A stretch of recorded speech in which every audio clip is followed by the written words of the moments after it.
Welcome to Engedrian. If this is your first time listening, or even if you are returning, be sure to follow us on Facebook, X, formerly Twitter, Instagram, TikTok, and YouTube for additional content, battle maps, and background details. We hope you are enjoying our adventure. Let's see what happens next. After a day to recover from their exploration of the ruins of Sayne, which included fire newts, sentient reptiles and rodents, and a lightning-flashing behir, the party returns to Sayne for another day of investigation. Within an hour of dropping the party, the lonely lady is returning to the sky with the party on the ground below. Umgern requested that the ship drop them on the southern tip of Sayne so that they could cross the forest next to another ancient sunken building and give it a quick search before returning to the cavern entrances. Case pulls out the map he has been making of the area, and Umgern double-checks their planned route across the base of the volcano back towards the entrance with Theophania. Theophania makes a survival check. Rolls 16. The centaur marks a few spots and suggests the route to the building and beyond, which the party begins to follow. Though the path is through quite heavy forest and the jutting rocks and old lava bombs are challenging, the party easily navigates to the building ruin Umgern wanted to check. Unlike the other old ruin that Malaysia investigated, this structure is more substantial. The exposed portion at ground level appears to be about 10 arm spans in diameter and rises to an arching curved roof that ends in a domed turret. There are stone arch windows every few feet at ground level, but inside is dark and overgrown with bushes. The party makes perception checks. Roll 7, 22, 17, 10, 14, 24, and 7. As the party moves closer to the structure, Inicel and Peace both hold their hands up, Inicel pointing at the building, and Peace with their paw to their mouth calling for silence. Both Inicel and Peace cock their heads to the left and the right slowly. Peace drops to all fours and crawls towards the building. Peace makes a stealth check. Rolls 14. With only the slightest rustle of grass not distinguishable from the wind, Peace slinks across the open space and crawls onto a large boulder near one of the windows, giving them a height advantage. They pull their spear from their back into their hands and settle into a low crouch. Inicel points at Malaysia, makes gestures like throwing a stone, and Malaysia nods. Malaysia makes a stealth check. Rolls 21. Soundlessly, Malaysia pulls 4 pieces of obsidian from his bag along with a caliper and begins manipulating them with his artificer magic. After a few moments, he hurls them at the building. Malaysia makes a ranged attack, DC 10, rolls 7, critical 1. With everyone tense and unsure, they watch Malaysia's 4 pieces of charmed obsidian, glowing with bright light, fly towards the stone structure and bounce off the side with a slight click, scattering the black stones in the grass. Peace looks morosely at Malaysia. Malaysia's hair flares and he removes 4 more pieces of obsidian, repeats the charm, and hurls them again. Malaysia makes a ranged attack, DC 10, rolls 9. The stones again make a slight clicking sound as they bounce harmlessly off the stone wall. Malaysia seems deflated and sighs. Peace drops their head, then scampers down from the boulder and collects the 4 newly glowing stones and returns to their perch. They hurl them through the window only a few feet away easily. The stones make no sound once inside, but the party can see bushes illuminated slightly as they pass through. After a few seconds, a flock of large blackbirds erupts from the windows and fills the sky. They circle for a few moments and then settle into the trees. Peace seems to relax a bit and hops down from the rocks. Inicel moves closer, and the rest of the party follows. I imagine we will find a lot of bird trappings, nests, maybe eggs, and shiny objects, which these birds are fond of inside this ruin. Inicel leans against her quarterstaff, and Peace nods. Lodinas, could you check it quickly? Umgern puts a hand on Malaysia's shoulder to restrain the Genasi's anticipated bolt towards the window. Lodinas nods and smiles. He pulls out his daggers, and they go black, blending with the rest of his outfit and fur. He drops his bag and his short swords and crawls through the window. Vodinus makes a stealth check. Advantage, roach. Disadvantage, unknown terrain. Rolls 19. The bugbear slips over the side and his feet find footing on a fairly stable branch. The window he entered appears to have been about 6 arm spans from the floor to the original structure, as he can see down that far to the shattered stone floor below. Vodinus makes an acrobatics check.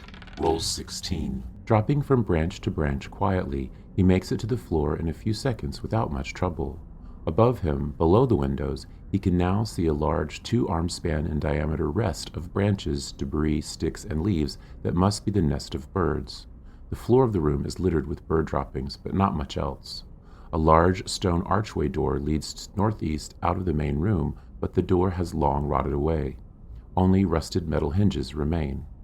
Fodinus moves into the door and peers down the hall. At the other end, which appears to be only about 4 arm spans away, 2 large suits of armor stand on either side of the door. Even at this distance, Fodinus can see that the door is completely filled with rocks, stone, and debris.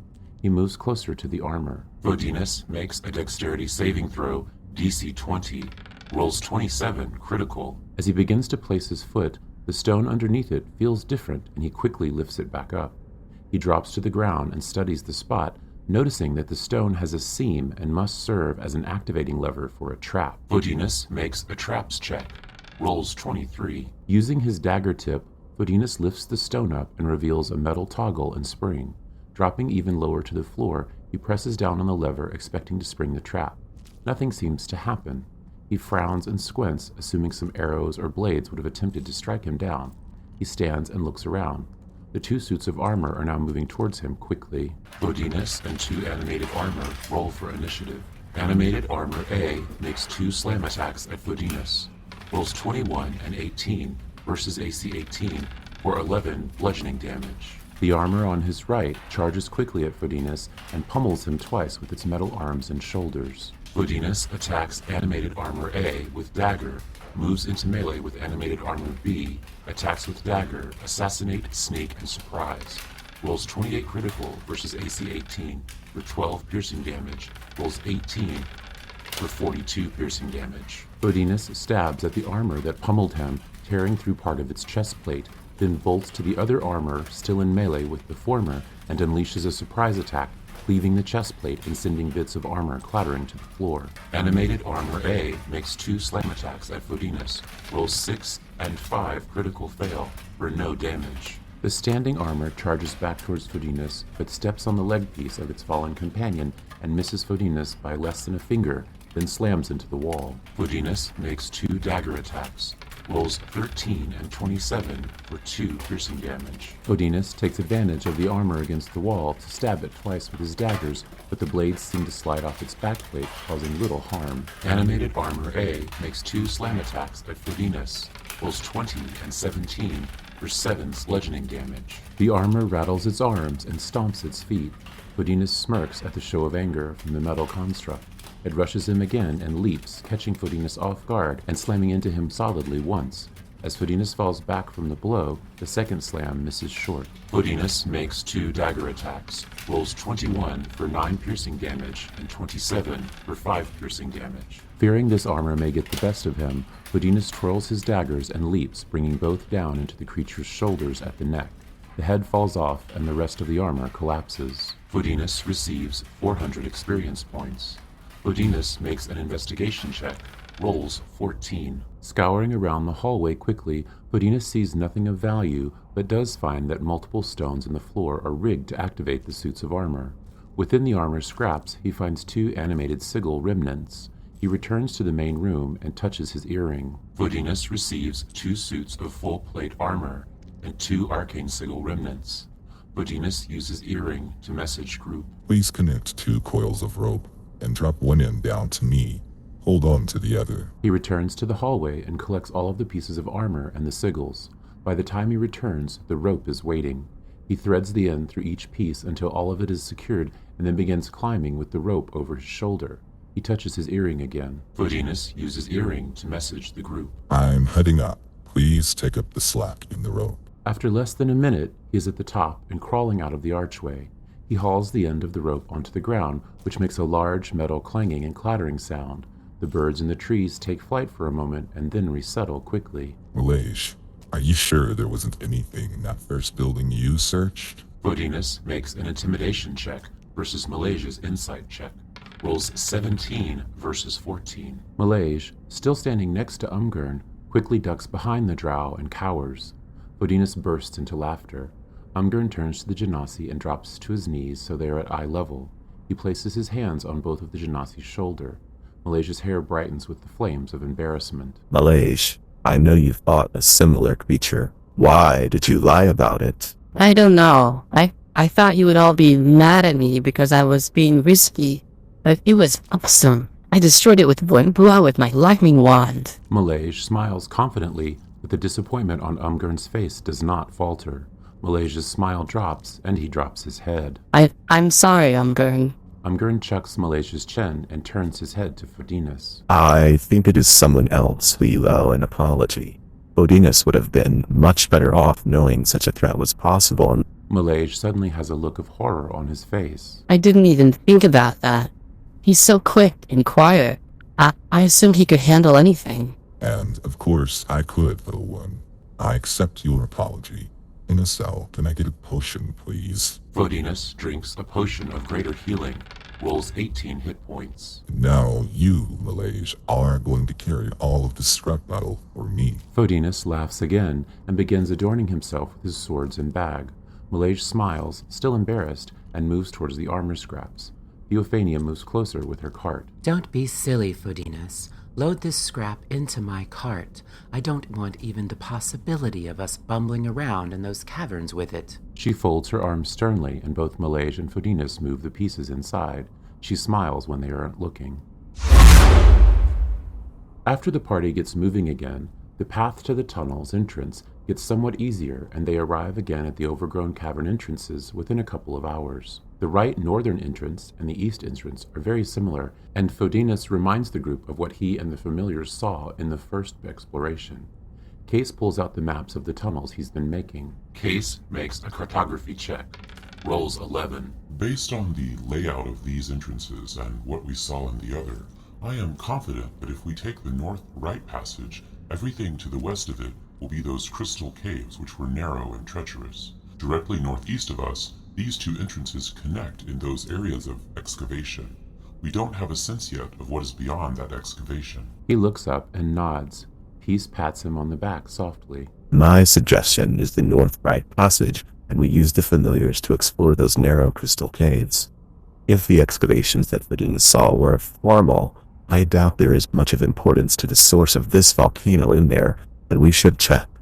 Let's see if we can get these crystal caves mapped this morning, and then come back out here in the open for a rest and some food. Umgurn pauses and looks at the map again. Theophania unhooks her cart and secures it again. Everyone's familiars begin to emerge from their pockets except for the birds. When everyone seems ready, Umgurn gives a hard nod and they move into the tunnel. Inacel withdraws her scimitar and casts a bright blue light ahead. Theophania speaks her drift globe's command word and illuminates the rear. The familiars all bounce and slither ahead. The first 20 arm spans of the tunnel is solid on the left side and has 3 large excavation points on the right. Like the prior tunnel, the floor appears to be an ancient road, but much older. Fodinas points out even deeper repeated hoof-strike marks. Each of the excavation tunnels to the right is about 3 arm spans wide and about 2 arm spans tall. The road is more obvious at the base of the excavations, and even without entering, details of ancient walls of now crushed and sunken buildings can be seen. Unlike the other tunnel's rooms, which had innumerable layers of dirt, grime, and debris, the excavations appear clean except for decades of dust. After the first 20 arm spans, the main tunnel turns sharply to the right, continuing east. There is a 2 arm span wide break in the north wall at the point where the tunnel turns east, and crystals can be seen in the walls. The 4 familiars pass through the break and vanish. The party continues in the main tunnel, which has solid walls on both sides. The walls here are solid stone with undulating surfaces, but appear solid and ancient like the first 20 arm spans. Hestia, Filigree, Slipknot, and Sister relate details of the tunnels telepathically, and Cates sketches out the map. The crystals seen in the walls are red, green, and blue, and range from a few finger lengths to more than an arm length of exposed, sparkling stone. After another 20 arm spans, the main tunnel turns north again and appears to go for quite a long stretch. There's a faint glow of orange at the far most northern point. The party moves another 10 arm spans and comes to a strange junction. On the left, there are 2 cracks in the wall ranging from 1 to 2 arm spans from which the familiars poke their heads. On the right is a hallway with carved brick walls and an ornate tile floor of pale yellow tiles. At the entrance of the hallway, the carved brick walls extend north and south for less than an arm span and then crumble away as if a more ornate, larger structure was previously here. Odinus and Case, take Slipknot and Hestia and continue north as quietly as possible with the familiars in the crystal caves. Determine what that orange glow is and then return here immediately. Use your earrings. You understand? Umgern holds both of their forearms tightly. They both nod and return. Inacel and Theophania, take Filigree and Sister and determine the extent of this hallway. I cannot see its end. Be as quiet as possible and return here when you find out where it leads. Use your earrings. He nods to them, and they depart with their bright light sources leading the way. East and Milage, move into the southern end of the crystal caves and take some samples of the crystals. With such a large field of gems, I do not understand what I've seen in Ezorm, especially since I am sure our friends in Hespeth let their brethren know we were headed this way. Use your earrings if you need my help. I will be here. Umgern nods, and the last two stand, and they scurry into the tunnel next to them. Odinus and Case reach the orange glow after 40 arm spans and find that the tunnel turns to the right, heading east again. However, the northern wall has a large arched gap that opens onto a field of lava rock. To the northwest, the glow is brightest and appears to be a large pool of magma. The heat is intense. Hestia and Slipknot continue giving details as they move back and forth along the zigzagging crystal caves. When Case and Fodinus reach the end, the two familiars go silent for a moment. Within a few seconds, they scurry into view from the last break in the western wall. Both Case and Fodinus get the same telepathic message. Fire creatures, lots of them. 8 small ones, 4 big ones, and 1 huge one. It's standing in the lava. Fodinus and Case look at each other cautiously. They motion for the familiars to return to them and then sprint down the tunnel back to the junction. Inacel and Theophania cover the almost 40 arm spans to the end of the tunnel in a few minutes. At the end, they find a large, ornate statue of a warrior figure. There is a long, thin, straight blade in its hand, pointing to the left and slightly down, and a large shield covers its chest and legs. The head has a carved stone helmet with ornate projections. A large sigil shield rests in the wall behind it. Inacel and Theophania make investigation checks. Advantage time. Roll 19 and 19. After studying the statue for many minutes, Theophania notes that the sword is pointing to the right, but the wrist and hand do not align. Theophania makes a strength check. DC 12. Rolls 12. She grabs the carved stone blade and pushes it back to the right. With some strenuous effort, the blade moves upright and stops in the hand, now pointing straight up, the wrist aligned with the hand. A distant stone sliding noise echoes from behind the wall. Inacel, looking at the shield, notices that there is a central circular structure surrounded by 7 segmented panels with a solid edge. Inacel makes an intelligence check. DC 18. Rolls 20. Inacel begins slowly rotating the central circular disc. As it rotates, various stone grinding sounds are heard in the distance. She turns it slightly more, and it seems to sink in a bit, and a clicking scrape is heard. They both look at each other and shrug. The statue still looks the same. They begin walking back down the hallway. Inacel and Theophania make perception checks. DC 18. Roll 19 and 20. About halfway back down the hallway, Inacel and Theophania both stop and look at each other. On the northern wall, which was continuous when they walked by before, there is now a narrow crack from floor to ceiling. Inacel touches her earring. Umgern, I think everyone should join us down here, now. Theophania begins examining the crack carefully. Peace and Milage squeeze into the crystal caves and locate a sizable piece of blue crystal protruding from the stone wall. They both have hammers and pitons and begin using them to chip away the stone around the crystal. After a few minutes, it is clear that the blue crystal is quite large. Milage casts Produce Flame. As Milage's ball of flame ignites, he holds it close to the crystal to try and judge its size and depth. The flames reflect back from inside and, though distorted and refracted, suggest that the crystal is quite large. Milage tosses the ball into his hair and turns to Peace. I don't think we can get this whole thing out. Just a chunk? Peace nods and strikes the crystal with the hammer and piton, about a hand's length from the end. A loud, harmonious chime resonates from the crystal for a moment and then ceases as a 1-pound chunk falls off. Malaysia smiles and nods. He moves to a red crystal and Peace moves to a green crystal. They repeat their strikes and move back towards the tunnel they entered. Peace and Malaysia receive 1-pound chunks of chrysoprase, blue quartz, and carnelian. Fodinas and Case run into view just as Peace and Malaysia emerge from the tunnel near Umgurn. Before Case or Fodinas can report the collection of fire creatures, the party hears Inicel telling them to join Theophania and her in the long hallway. Umgurn nods to the group and they head that way. The glow of the drift globe and the scimitar come quickly into view, and the party stops next to the lizard and the centaur. This. Inicel points at the crack with her scimitar. It was not here before. We found a statue at the end and made some adjustments to it, and then this crack appeared. It appears to be a door, but we will need help to open it. Theophania gives the crack a tug, but nothing happens. Case and Fodinas move to either side, joining Inicel and Theophania, who are already on either side of the crack. Umgurn stands in the middle and places his fingers in the crack with his elbows pointed in opposite directions. The other 4 find handholds as well. The party makes a collective strength check. DC 50, rolls 21, 8, 12, 13, and 6, for a total of 60. The party strains and pulls for a few seconds, and then a slow, grating sound of stone on stone grumbles. The crack opens a few inches, and Malaysia and Peace both squeal. Theophania plants her feet, Case and Fodinas stretch their backs, and Inicel's clawed feet scratch the stone floor. The crack slides further, and then suddenly slides easily to a 6-arm-span wide opening. Peace and Malaysia can immediately see the ornate and complex walls of a structure in the darkness ahead. Theophania moves her drift globe into the room, and Inicel follows. The rest of the party joins them. Everyone seems to simply gasp at the building before them. The floor of the large chamber is made of flawless, shiny brown tiles with gray-black grout. There doesn't seem to be a speck of dust on the floor. The walls of the building appear to be of malachite, dark green stone with veins of light green running through it, interrupted by large panels of marbled yellow stone. They seem to rise forever into the darkness. The outer walls, at access points, hold baubles of tiger eye ranging from the size of a hand to the length of an arm in diameter.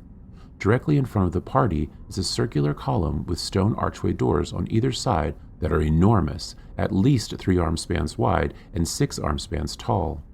Umgurn motions to Fodinas, pointing to the left of the building. Fodinas nods and sprints off around the left side of the building.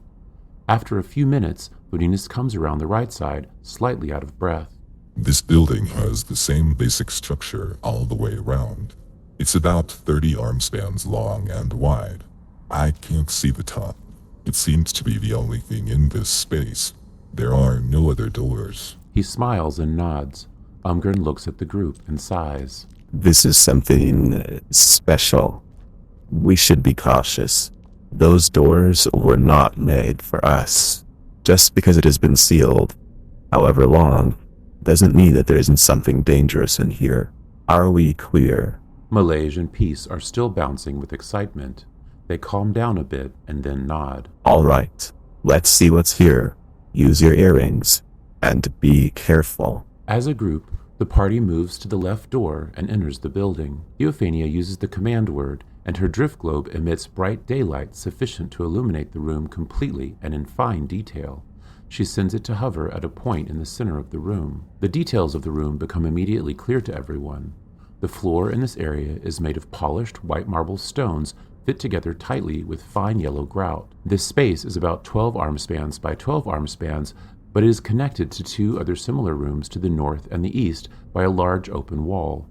The only demarcations are different types of flooring. Both the north and east floors are complex patterns of highly polished wood of several different types. Like the green columns between the doors, there is a second large green column in the west wall and a thin column in the middle of the room. With the drift globe illuminating upward, the party can see that the entire structure has a high, vaulted ceiling of malachite and wood which extends to a point at the top about 20 arm spans up. There is a large rack of weapons, 4 stone tables, several large statues, and a central structure in the northeast corner of this space that seems to be a central column for the entire structure. It rises all the way to the ceiling, and there is another 3-arm span by 6-arm span stone archway leading into it. Case and Fodinas make investigation checks on the weapons rack. Rolls 16 and 5. Fodinas just seems to comprehend that these are big weapons, but is a bit overwhelmed by their size and number.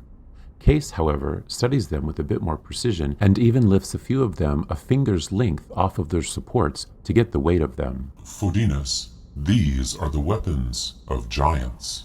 Look at the length of the shaft, feel the weight, and look at the size of these blades and barbs. I could lift such a weapon, but I would never be able to swing it. Fodinas tries to lift one of the blades, and it barely moves. He nods to Case. Peace and Theophania make investigation checks on 3 large statues. Roll 13 and 6. Theophania walks around the statues and gets the general height and size and can tell they are carved from possibly a rare, valuable stone. Peace leaps up onto the statues, crawls around on them, and then drops back down. These are likenesses of giants, which are somewhat to scale, we think. But we can't tell anything more about them. They're very strange. Peace pulls an easel, canvas, and paints from their bag. They select a point near the central column and begin painting the room from that perspective. Theophania walks to the edge of the room on the north and east and listens, hearing nothing. Malaysia makes an investigation check on the 4 stone tables. Rolls 13. The 4 stone tables are at least 2 arm spans high with a central solid stone base. Theophania, on her way to the first statue, lifts Malaysia up on top of the first table. The shining white tabletops are covered in markings. Malaysia runs his fingers across the surface, which is covered in carved and raised markings. He can see that the carvings are rune-like, but the exact nature and wording of the runes is not clear. The raised markings are different, some sort of alphabet, but the letters are not recognizable. The runes and raised characters overlap, but they are still distinct and easily discernible. After jumping to the other 3 tables and repeating his study, he gets the sense that each table is different and has an ongoing message or story, but he can't determine the direction or orientation of the language. The tabletops themselves appear to be ivory or bone in which the runes are carved directly, and the raised markings are an overlain soft metal, possibly lead or silver. The 2 arm span by 1 arm span tabletops each have at least 20 rows and 40 columns of symbols which seem to align. Malay shrugs his shoulders and sighs. With a team of scholars in a few days, he could probably read this. He returns to the floor. Inesel makes an investigation check on the enormous statue. Rolls 19. In the southwest corner of the room, through a 1 arm span by 2 arm span tall archway, Inesel finds an enormous statue. She immediately recognizes the visage of a giant surrounded by small clouds, which is at least twice the size of an actual giant. The statue is made of at least a dozen kinds of stone, providing color, texture, and detail to the figure. At the base of the statue is a stone base with a series of runes carved onto the stone, possibly a name or title, but unclear. In the giant's left hand is a large orb made of cloudy quartz, and in his right hand is a large morning star, which is possibly made of brass and steel. Inesel makes a history check. Rolls 7. Inesel is sure this is a statue in honor of a giant, but can't glean much more from what she is seeing. As she exits to return to the others, she again passes through the 1 arm span by 2 arm span and pauses. Though the giant statue is clearly much larger than a regular giant, no living giant could fit through this door. She frowns with concern and returns. Umgren makes an investigation check of the central column. Rolls 6. Umgren studies the outside of the central column, which looks very similar to the outside of the building. He walks through the large archway and can see that from this vantage point there are 4 large archways exiting from the main column back into what appear to be the 4 similar larger rooms like the one the party entered first. Within the column, between the exit archways, are circular outcroppings back into the main building, which are hollow and contain enormous statues. Even in the faint light from Theophania's drift globe that illuminates the space, he can appreciate the greater than 10 arm span high figures in each of the outcroppings. Each of them are different from each other, but the details are hard to appreciate. He returns to the main room, passing Peace, who has captured an incredible likeness of the room, though the details are sparse. The party comes together near the stone table to discuss what they've found. Inacel begins, pointing behind her at the small doorway. There is a massive statue of a giant, surrounded by clouds, holding a morning star and an orb through that small door. It's at least 10 arm spans high, twice the size of any giant I've ever heard of. It is very ornate. Whoever made it was paying respect and homage to giants, or a specific giant. The party listens carefully, and dawning looks of understanding begin to color their faces. Malaysia makes an intelligence check. Rolls 12. Inacel. That sounds like it might be a cloud giant, but I'm not totally sure. Malaysia begins immediately walking towards the small door, but Fudinus grabs the back of his coat and pulls him back. Peace and I saw 3 smaller but still large statues against the walls, which look like giants at scale. Theophania folds her arms and nods towards the wall. Malaysia clears his throat and frowns. These stone tables are covered in 2 different languages that I can't read. All 4 tables have a different story, possibly more than 1 story per table. I don't think I can decipher it without help, and Malaysia drops his head. Umgern pats him on the back. This large central column seems to also have these enormous statues like Inacel's, but I couldn't make out any details without better lighting and some more time to study them. Umgern crosses his arms and leans against the table's base. I'd suggest we start there, as it may illuminate the matter more quickly. Inacel nods to Umgern and motions for Theophania to follow her. The party moves into the central column, and Theophania's drift globe rises to the top of the 4 enormous statues, providing sufficient light to reveal every detail. Inacel quickly recognizes the same cloud giant from the other room in the south hollow column. The others look at the remaining 3. The party make investigation checks. Advantage, bright light. Roll 18, 11, 8, 19, 9, 19, and 14. The bright light and the overwhelming presence of the 4 giant statues make it difficult for Inacel, Case, and Umgern to appreciate anything beyond the enormity of the structures and that they are all slightly different from each other. Fudinus steps towards the statue in the west hollow column. This is a frost giant. These are likenesses of ice formations, and it's holding a great axe with icicles on it. It's made of many different stone types. It has a general blue-white appearance. Fudinus touches the leg of the statue, which is cold to the touch. The base of the statue has a name or title carved into the stone. Malaysia moves to the north alcove statue. this is maybe a mountain giant. There are hills and mountains made into this statue. It doesn't have a weapon, but it looks like it's holding 2 large boulders. Malaysia bends down close to the base. Again, a name or title, but I can't read it. Theophania approaches the eastern alcove. This giant has a great sword, and there are lightning bolts accenting the giant's features. This must be a storm giant. The lightning bolts appear to be possibly silver or platinum. She steps back and joins the others. Malaysia looks at all 4 statues and then at the group. Is this some sort of temple? If we're built to honor giants, was it built by giants or by someone else? A giant could stand in this room, but they wouldn't be able to enter Inacel's smaller room. Malaysia moves to the cloud giant statue and places his hands on it. It feels distinctly moist and clammy. Umgern uses divine sense. Umgern, hearing temple, becomes concerned with the intent of such a temple and reaches out with his divine sense to explore the good or evil of this place. His thoughts reach out and probe the structures, the air, the walls, the floor, and the tablets. His heart feels warm, a relaxing feeling all around him. As he spins slowly in the space, he is close to a confidence that the intentions of this temple were good when he feels a dark flash of cold chill prick his chest. He opens his eyes and is facing the storm giant statue. I have some good news and some bad news.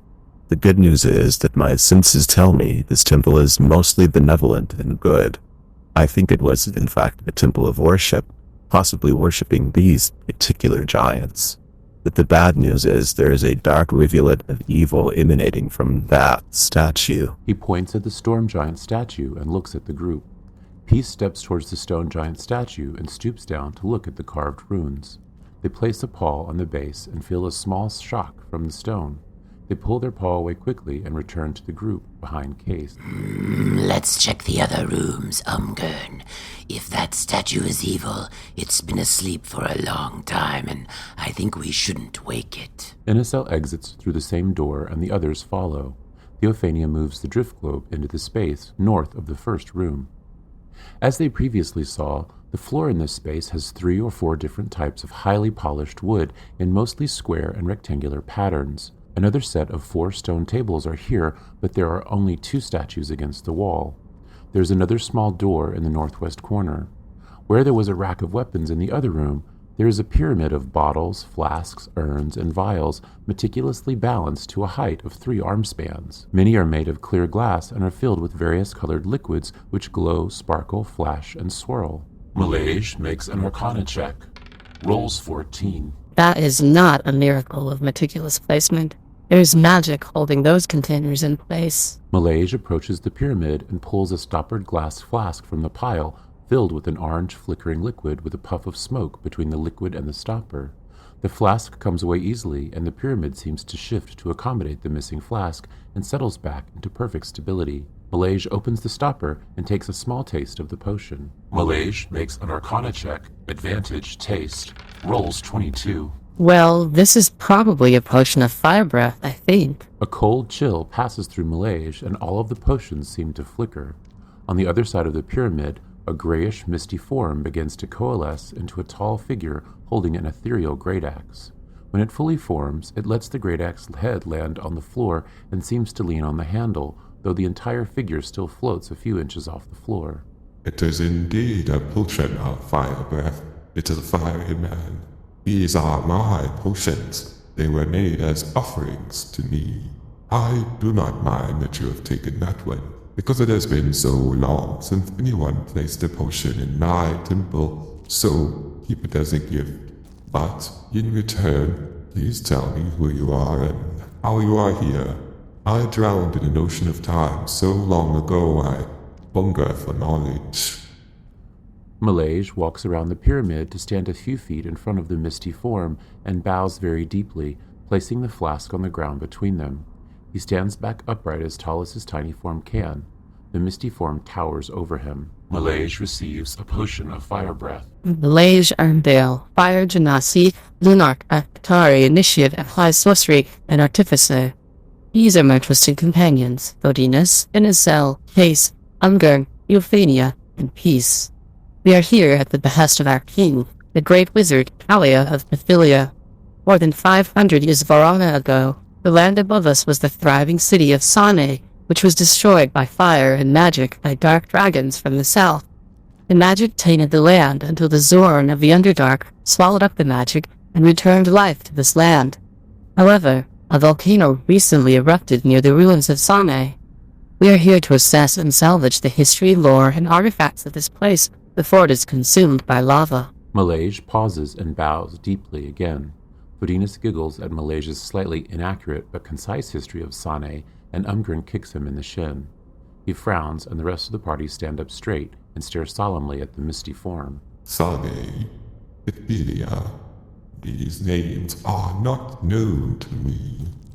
500 Isvarana is a drop in an ocean of time. This temple was at least 25,000 Isvarana in age when I lost count or stopped caring. In my time when I was alive, my brothers and I were caught in an aberrant magical storm on our home plane.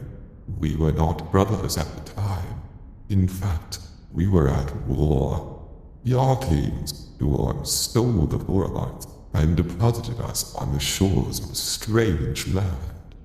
We were the only ones of our kind in this new place, which was called Gortheluk Fujek. That was this land. The people of this land, humans, were enamored of us and made us their gods. They were not even primitive. They were quite advanced, but knew little of magic. Our magical gifts and knowledge were miraculous to them. I taught them how to make potions of every kind. As I was a master of alchemy, they would bring their gifts of the potions they made to honor me here in the temple. They built each of us an enormous palace around the city with dozens of cylinders to care for our every whim. They built this temple to honor us and visited it daily to ask favor. pray and pay homage. It was a blissful period, and we giants thrived and became very close. But the humans were fragile. After many years, their society began to crumble, and we could not stop it. Disease and famine and greed and ignorance were their doom, amplified by the divide between the very rich and the very poor. They began to riot and loot everything. The little magic they had learned from us turned to darkness. We fled the city and used our magic to secure and fortify our temple against the looming masses. The temple door, which humans could easily open normally, we cursed it so that only good and righteous non-humans could activate the lock and open the door. We sealed ourselves away, waiting for someone good to save us. But in our quest to save ourselves, we forgot our dependency on humans. They brought us all of our food and water and drink, and as soon as the doors were sealed, our fate was sealed as well. 3 of us succumbed within a few weeks, but remain here in this temple, in this form. The 4th, well, that is a different story. The misty form pauses and settles down with its legs crossed, its great axe across its lap. It still floats a few inches off the ground. Malaysia begins to speak, but 2 more misty forms begin to form behind the first. The cloud giant statue and the mountain giant statue in a grayish misty form appear and stand behind the frost giant. Thayneron, do not burden these fleshlings with our problems. The cloud giant takes a similar pose to Thayneron with its morning star head on the ground, leaning on the handle. Shetathon, they have come to this temple. After so long, they must be here for no other reason. The frost giant crosses its arms across its chest and frowns. The mountain giant opens its arms wide, bows slightly, and looks at the party. Please forgive Thayneron. He so longs to move beyond this holy temple.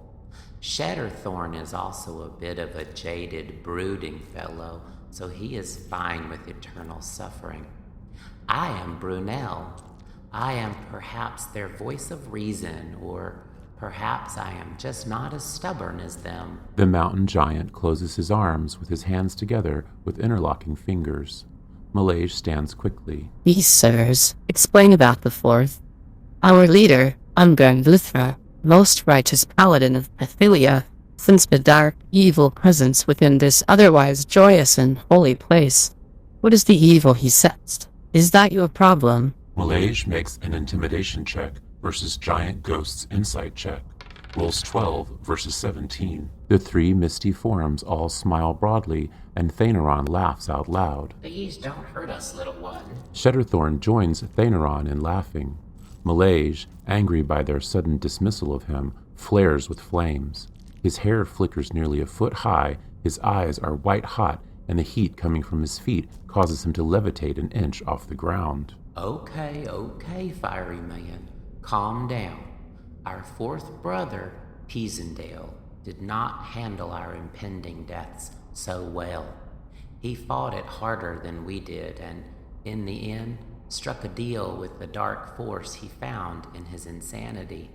The 3 of us succumbed to our mortality and re-emerged as these ghostly forms you see here. Our bodies disintegrated along with all of our worldly possessions, as is the way of giants. But not Peasendale.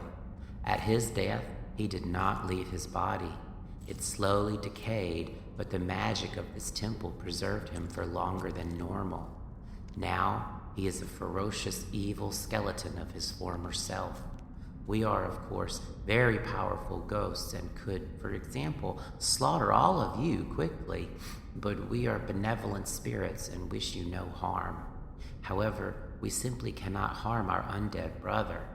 Until his soul is freed from that horrific pile of bones, we are all 4 trapped here with him. Brunel stops talking and sits cross-legged on the ground behind Thayneron. Shadowthorn shrugs his shoulders and joins them. Inicel moves close to Malaysia. She pulls her formal netting from her bag and drapes it across her ceremoniously. Malaysia notices the little busts of her party members that she had added and smiles. I am Inesel Zelani, druid of the Circle of the Moon and daughter of the great swamp of Bethilius. Can we put Pisendale to the side for a moment? There is another threat to your temple.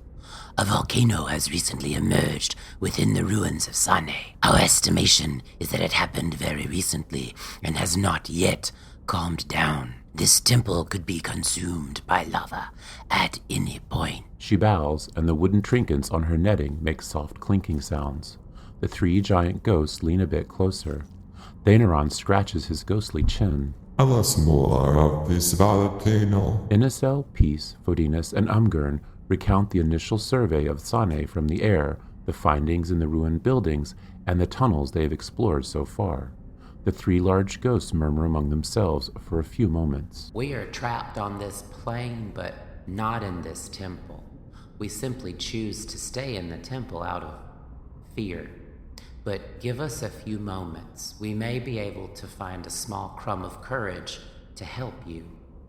The ghosts float into the air and vanish through the nearest wall. When the ghosts are gone, the party all move close to Inesel and begin admiring her formal netting. She smiles at all of them. Malaysia fondles the bust of each party member and giggles. After everyone has had their fill, she removes it and returns it to her bag. The party murmur among themselves about what has just happened and what the skeleton of Pisendale could mean. The three ghosts emerge from the floor and settle back into their places. Thanaron looks glumly at the party. I'm afraid it is very, very bad, Fleshlings. This temple is a holy homage to giants. The love and trust our worshippers poured into the structure are unparalleled. The craftsmanship needed to create and carve and construct this temple was stupendous. Such a paramount structure, even though not in living or even written memory of your current world, has a certain draw, especially to those that would revel in destruction and carnage. It would appear that a rather angry and powerful fire giant has been drawn by this volcano and now to this temple. Case visibly tenses up and seems to start panting and breathing quickly. Peace moves close to him and strokes his shoulder with their paw. This fire giant's intention is to, of course, destroy this temple. Now that you have opened it, he will be able to find a way in. He is lurking with his minions to the northeast of this temple amidst fields of lava and magma stone. It was quite hot. Thanaron frowns and sighs.